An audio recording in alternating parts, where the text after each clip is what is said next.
I never thought I'd be the guy posting something like this, but here I am. My wife Lisa and I had been together for 8 years. We got married right out of college, and for the most part I'd say I was pretty happy. She was the love of my life, or so I thought. She was funny, smart, and honestly she could be pretty bitchy sometimes, but I figured that was just her personality. Still, I never imagined she'd cheat on me, let alone with my best friend Ryan. Our anniversary was coming up and I was trying to plan something special. We didn't have kids yet, so we had the freedom to go somewhere nice, just the two of us. We decided on a weekend trip to a cozy cabin in the mountains. I thought it was perfect, just us, a little getaway, away from everything. I was excited to surprise her with the plans, and she seemed genuinely happy about it.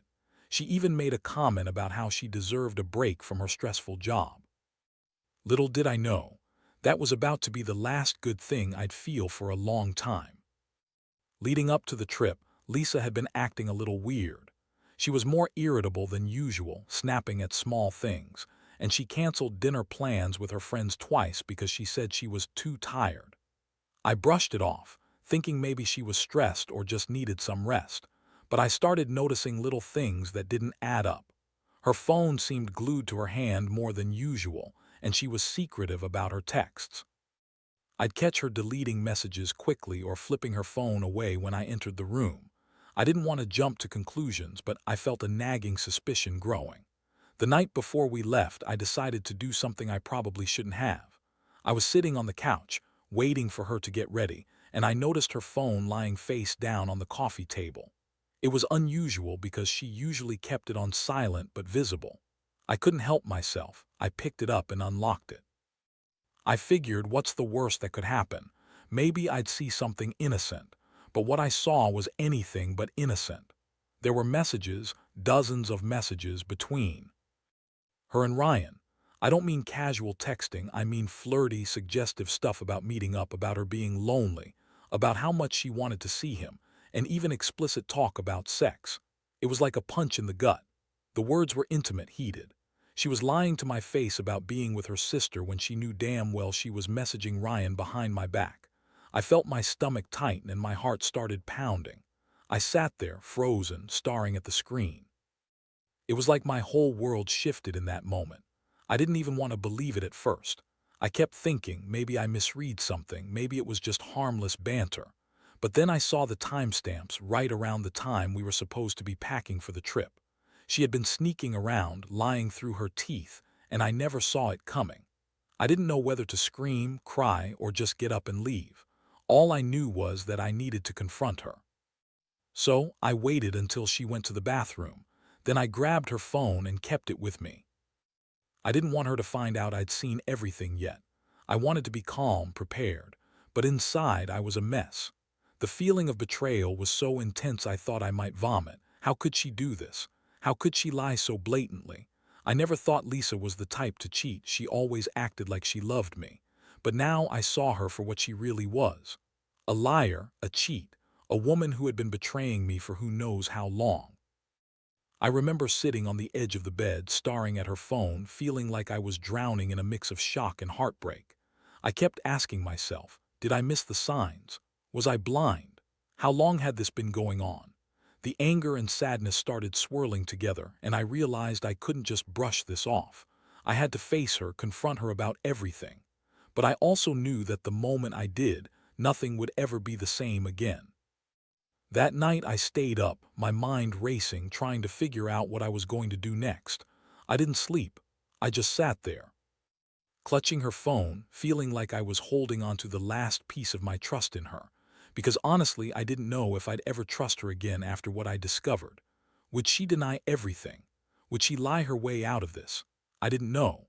All I knew was that my world was about to turn upside down, and I had no idea what the fallout would be.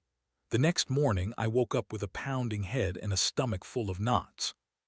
I hadn't slept much, and every time I closed my eyes, I saw those messages flashing on the screen.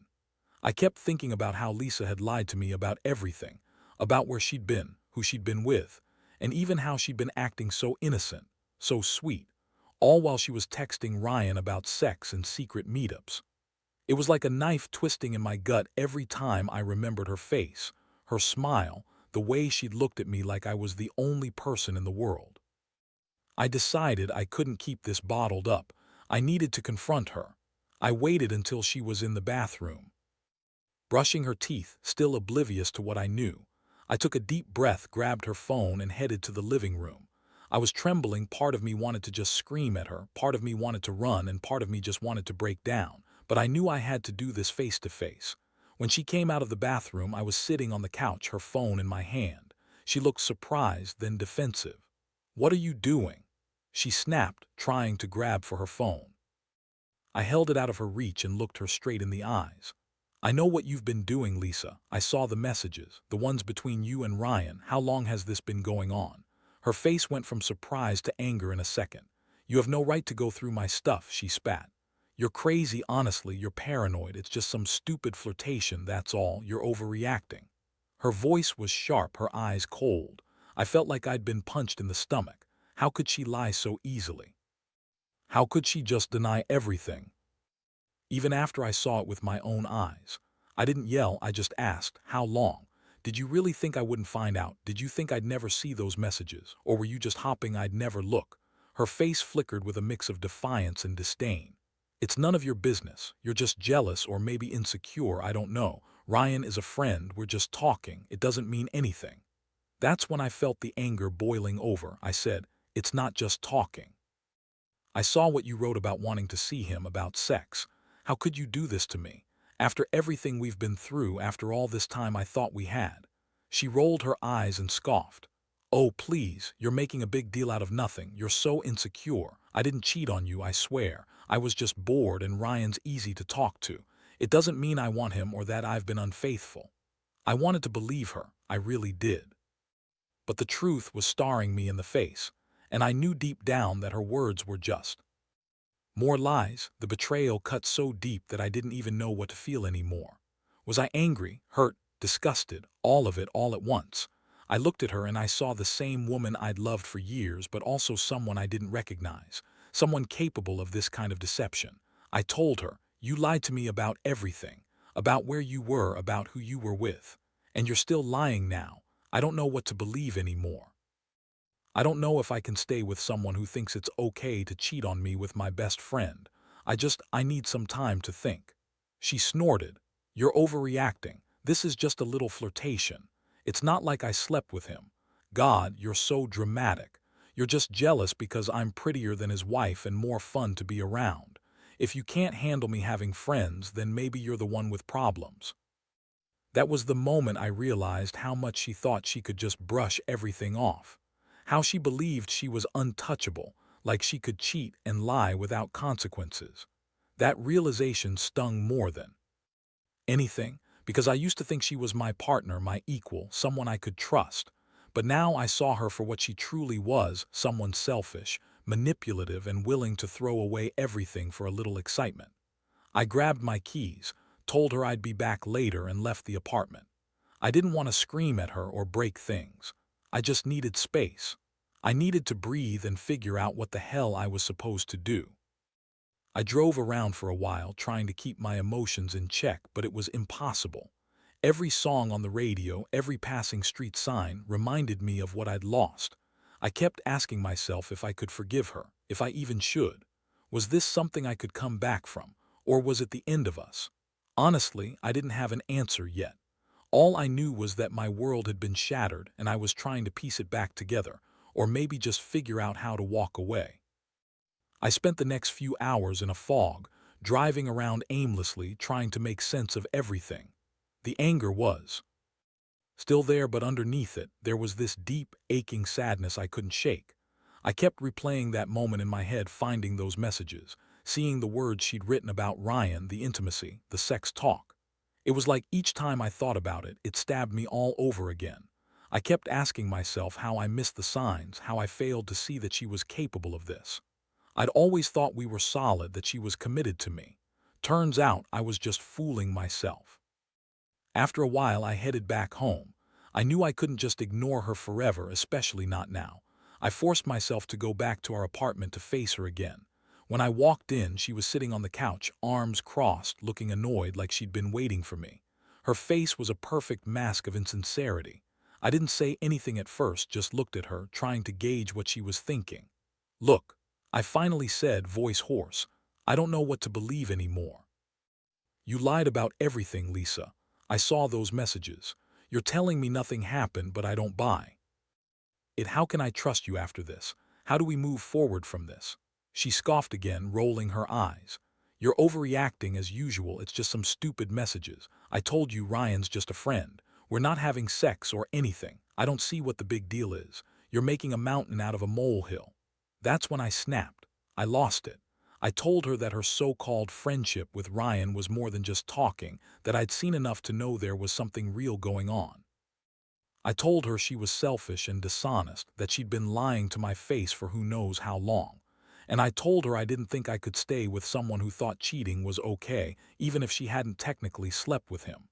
Her face twisted and she spat back. "You're just jealous. Ryan's a good guy and he treats me better than you ever did. Maybe if you weren't so possessive, I wouldn't have had to look elsewhere." That comment cut deep. I knew she was trying to turn things around, make me feel guilty. But all I could feel was rage and heartbreak. How dare she blame me after what she did? I told her she was full of shit and I was done arguing. I walked out again, heading for the door, not wanting to be near her anymore. In the quiet of the night, I couldn't sleep. My mind kept racing. I kept thinking about the future, about whether I could forgive her, whether I even wanted to. Part of me wanted to confront her again, to demand she tell me everything. Was this a one-time thing, or had she been cheating for months? Did Ryan know how much she'd lied? Did she even care about me? Or was I just some naive fool who got played? I kept coming back to one thing: the betrayal. The sheer, uncompromising sense that the woman I loved had turned into someone I didn't recognize. I trusted her with everything, and she'd thrown that away for some secret sex or flirtation with Ryan. How could she be so careless? How could she be so cruel? The pain was a weight pressing down on my chest, making it hard to breathe. By morning, I made a decision. I couldn't keep pretending everything was okay. I needed to know the truth, all of it. I couldn't live in this state of constant doubt and heartbreak. I reached for my phone and started drafting a message, not to her but to Ryan. I knew I needed closure, and maybe, just maybe, I needed to understand whether I'd been right about what I saw. I sent a simple message. "Did you really have sex with my wife?" It was a gamble, but I felt I had to get it out there. I had no expectations. If Ryan confirmed, then I'd know exactly what I was dealing with. If he denied, then I'd have to question whether I'd mistaken something, but deep down, I already knew the truth I'd seen. And as I waited for his reply, I felt a strange mixture of relief and dread. It was the first step in whatever came next, whether I fought to save what was left or finally accepted that this chapter of my life was over. I just wanted honesty. That's all I ever wanted from her, from anyone. And right now, I was desperate to hear that honesty, no matter how painful it might be. It didn't take long for Ryan to reply. I stared at my phone, sweaty palms, heart pounding as I watched the message come through. "Yeah, we did last night. She came over after you left and we finally crossed that line." I read it twice, then 3 times. My stomach twisted so badly I thought I might throw up. It was confirmation, absolute, undeniable. Lisa had lied, cheated, lied some more, and had sex with my best friend. Part of me wanted to call Ryan back, to yell at him, to ask what the hell he thought he was doing. But honestly, I was too numb. My first instinct was to ask myself why I'd ever trusted either of them. Why did I think my marriage was solid? Why did I believe she loved me? That moment, hearing the truth from him, shattered whatever remaining hope I had left. I sat there on the couch, staring at the wall, my mind racing a mile a minute. The shock was slowly turning into a kind of cold fury. How could she do this? How could she betray me not just once but repeatedly with someone I cared about? I kept replaying all the little signs I'd missed, all the times she'd been secretive or dismissive. It was all so obvious now, but I'd been too blind to see it. I knew I couldn't pretend everything was fine anymore. I had to confront her, face her one last time, and get answers. I grabbed her phone, the same one I looked at the night before, and I started dialing her number. She answered after the second ring, her voice clipped and impatient. "Where are you?" I asked, voice cold. She hesitated. "At work." "Why?" "I know what you did," I said. I know about Ryan, I know about the sex, and I want to hear it from you. Did you really cheat on me during our anniversary trip? There was silence on the other end, then she sighed loudly like I was wasting her time. Look, I don't know what you're talking about. I told you Ryan's just a friend. We sometimes text, sometimes flirt. It's not a big deal. I get bored. I don't cheat. I laughed bitterly. You think I'm stupid. You came home acting like everything was fine. Hiding your phone, lying about where you were. I found the messages, I saw the sex talk, Lisa. Don't lie to me now. Her voice rose, sharp and defensive. Maybe I was drunk, maybe I was just lonely. You're making this a bigger deal than it is. Honestly, I don't owe you an explanation. I'm tired of your accusations. That was it. I couldn't take it anymore. The woman I'd loved had turned into someone so cold, so dismissive of everything I thought we shared. I felt tears prick at my eyes, but I shoved them back. I told her that I was done believing her lies, that I needed some space to think. I told her I didn't know if I could stay with someone who thought cheating was acceptable, even if she insisted it was just flirting or boredom. Hanging up, I realized I'd hit a point of no return. My mind was made up. I couldn't stay. I couldn't keep pretending that her betrayal was nothing.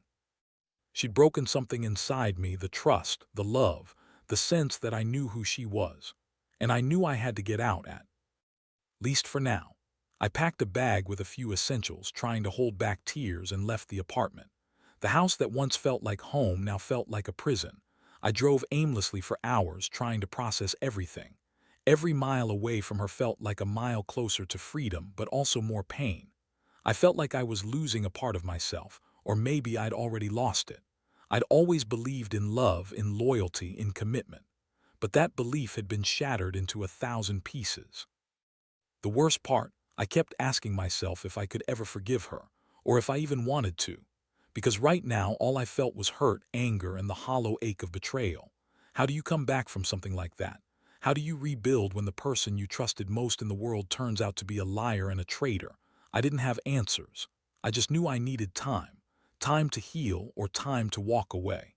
And as I sat there, staring at the road ahead, I realized I had a decision to make.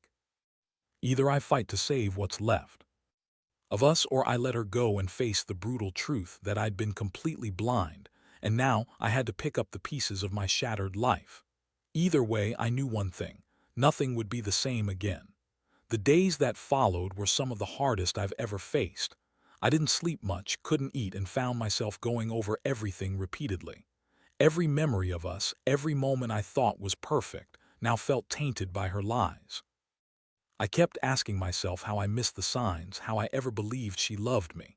It's like I was living in some sick nightmare, except I knew it was real. She was cheating, lying, and I was just left to pick up the broken pieces. I kept thinking about what I should do next. Part of me wanted to storm back, demand she admit everything and tell her I was done. But another part, the quiet, more rational part, knew I needed a plan. I couldn't just walk away without thinking it through. So I spent that week gathering evidence, trying to get my head straight, and figuring out what was best for me. I decided I'd confront her again, but this time I would be prepared. One afternoon, I texted her to meet me. I told her I needed to talk face to face and to bring her phone. She responded with a typical bitchy tone, saying she didn't see the point, but she agreed to meet. When she arrived, she was dressed to impress, like she wanted to look good for her little game. I didn't say much at first. I just looked at her, feeling a mix of anger, disappointment, and sadness swirling inside. I pulled out her phone and showed her the messages I'd found. "You think you can lie your way out of this?" I asked. "This is what you've been hiding. You've been sleeping with Ryan, lying to my face, all while pretending everything's fine." Her eyes flickered with that same smugness. "It's just sex, okay? It doesn't mean anything. You're overreacting. I was bored and stressed, and Ryan was there. It's not some big deal." I was sick of her excuses. I told her that I didn't buy her bullshit anymore, that I'd been a fool to trust her, and now I saw her for what really was. I told her I was done, that I couldn't keep living with her lies. I said I wanted to know if she still wanted to be with me or if she was just going to keep playing her games. Her response was flat and cold. "I don't know what you want me to say. I didn't mean to hurt you. I was just trying to find some fun, some excitement. You're so boring, and Ryan, well, he's different. He makes me feel alive. Maybe I don't want to be with someone who's so insecure and controlling." That last part stung more than I thought possible. Her words felt like a slap across the face. She was basically calling me boring, telling me I wasn't enough. I felt my fists clench, but I kept my composure. I told her that I'd had enough, that I deserved better than her lies, her cheating, her manipulations. I told her I was leaving, not just for a while, but maybe for good. I needed to get away from her, from Ryan, from everything that had broken us apart. She looked at me with that same bitchy smirk, as if she thought I was overreacting or that I'd come crawling back. But I knew better. I knew I couldn't stay, not after this. I walked out feeling a strange mix of relief and despair. I had finally confronted her and I had the proof I needed. Maybe it was the end, or maybe it was just the beginning of something new for me. I didn't know. All I knew was that I was done pretending everything was okay. That night, I stayed at a friend's place, somewhere I could breathe without feeling suffocated. I kept replaying everything in my mind, trying to decide what to do next. Do I fight for us? Do I forgive her someday? Or do I cut all ties and walk away for good? The truth is, I didn't have an answer yet. I just knew I couldn't stay in that house, not with her, not with the lies, not with the betrayal. What was clear, though, was that I'd learned something very painful. Trust isn't something you can take for granted. It's fragile, easily shattered by the smallest lie or the biggest betrayal. And once it's broken, it's almost impossible to fix. I'd given her my heart, my love, my life. And she'd thrown it all away for a moment of sex and thrill with Ryan. I told myself I'd be okay, that I'd survive this. But right now, all I felt was emptiness and that hollow ache of knowing I'd been betrayed by someone I thought was my whole world. In the days that followed, I kept isolating myself more and more. I didn't want to see her, didn't want to hear her excuses or see her smirk again. Every time I thought about her, I felt this mix of anger and heartbreak that never quite went away. The worst part was realizing how much I'd trusted her, how I'd believed in our life, in her love, in the future we'd built. And all along, she'd been planning her escape, sneaking around, lying through her teeth. That realization hit me harder than anything else. I eventually decided I needed to cut ties completely. I told her I wanted a divorce. I knew it was the only way I could start to heal, to reclaim my life from the wreckage she'd left behind.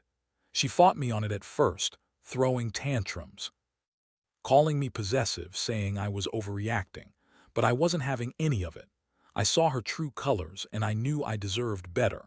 I couldn't be with someone who thought cheating was okay, who lied and manipulated and dismissed my feelings like they were nothing. Over the following weeks, I focused on myself. I moved out of the apartment, found a new place, and slowly began rediscovering who I was outside of that toxic relationship. It was a painful process. Nights filled with loneliness and regret, days filled with anger and frustration. But it was also liberating. For the first time in years, I was beginning to feel like I had control over my life again. Looking back, I realize I learned some harsh truths. Trust is fragile, and once broken, it's almost impossible to rebuild. But I also learned that I am stronger than I thought. I survived the heartbreak, the betrayal, and the loss.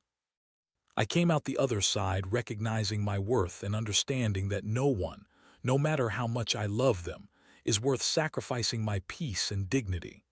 Now, I'm moving forward, not perfectly, not without scars, but with a clearer sense of what I want and what I won't accept. I still feel the sting of her betrayal, but it's less sharp now. I know I'll be okay. And I want anyone reading this to know, if you find yourself in a situation where you're being lied to or betrayed, trust your instincts. Don't ignore the signs. Don't let the pain fester in silence. Because at the end of the day, your happiness and self-respect are what matter most. Whatever happens next, I know I'll get through it. Because surviving betrayal isn't about forgetting, it's about learning, forgiving yourself, and choosing to move on. And that's exactly what I plan to do.